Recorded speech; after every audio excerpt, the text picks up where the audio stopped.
Bonjour à tous, nous vous proposons d'aborder l'approche globale des couverts végétaux en agriculture biologique. La première des choses est de jouer sur la complémentarité à la fois des appareils végétatifs et également des systèmes racinaires. L'intérêt d'associer des couverts avec des strates différentes sera notamment de jouer sur la concurrence du couvert vis-à-vis des adventices et également sur l'extinction lumineuse pour limiter la mise à germination de certaines mauvaises herbes. Donc cet intérêt sera vraiment intéressant sur la gestion des adventices, notamment annuels. Par contre, la limite sera notamment la gestion des vivaces qui devra être raisonnée par le travail du sol. Christophe vous fera un point tout à l'heure sur cette spécificité. Nous allons aussi jouer sur la complémentarité des systèmes racinaires pour à la fois améliorer la porosité du sol, ce qui va pouvoir être intéressant pour faciliter le travail pour l'implantation de la culture suivante, mais également en fonction de la composition et de la densité racinaire, jouer sur les apports de matière organique au sol qui auront un effet à long terme sur la stabilité du sol et également l'alimentation des plantes. Nous allons aussi avoir un effet, lorsque nous allons associer ces deux complémentarités, sur la lutte contre l'érosion et également la nutrition des plantes, notamment par la stimulation de l'activité microbienne et notamment la minéralisation. Donc, dans les recommandations que nous pouvons faire dans la constitution des couverts, première chose, c'est déjà d'essayer d'éviter les espèces qui sont déjà implantées dans la rotation, donc notamment en évitant de semer du tournesol si vous semez déjà du tournesol. Également de limiter les espèces qui sont sensibles à la phanomycès, donc notamment le pois fourrager si vous cultivez des pois protéagineux ou des lentilles dans votre rotation. Donc dans ce cas, privilégiez plutôt les févroles ou le fenugrec. Et également de limiter les espèces montant rapidement à graines à l'automne, notamment les vesses, qui auront de grandes difficultés à être triées si celles-ci arrivent à relever dans la culture suivante.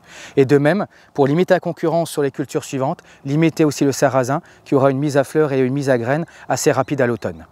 Donc pour maximiser la couverture du sol, il est recommandé de viser au minimum 400 grains par mètre carré pour assurer une couverture du sol, notamment dans des systèmes de culture qui sont souvent limités en disponibilité en azote, notamment en interculture. Pour compléter les propos de Michael, je vais représenter sur ce panneau la rotation type qu'on a en bio, même s'il y a beaucoup de variantes selon les agriculteurs. On a souvent en tête de rotation une luzerne qui dure 3 ans ou une autre légumineuse fourragère, ensuite 2 céréales à paille, et puis ensuite un protéagineux relais qui peut être soit une lentille, une févrole de printemps ou un pois.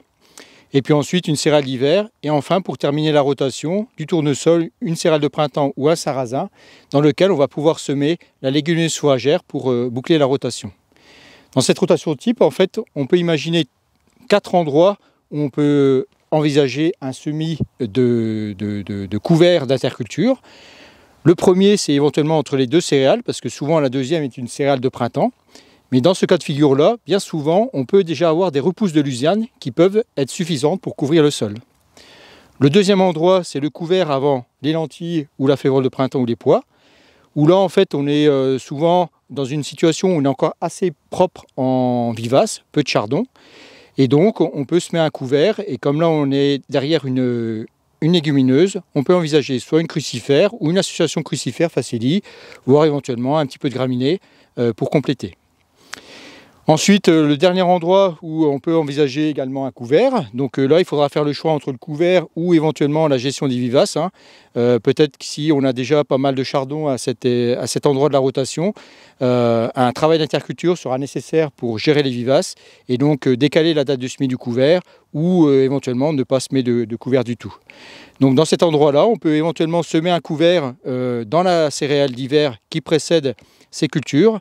Et notamment, là, semer une légumineuse en pur sous couvert, le couvert sous couvert de la céréale d'hiver. Une fois récolté, le couvert va se développer, on pourra avoir une belle légumineuse bien développée qui permettra de fournir de l'azote au tournesol ou au sarrasin ou à la céréale de printemps.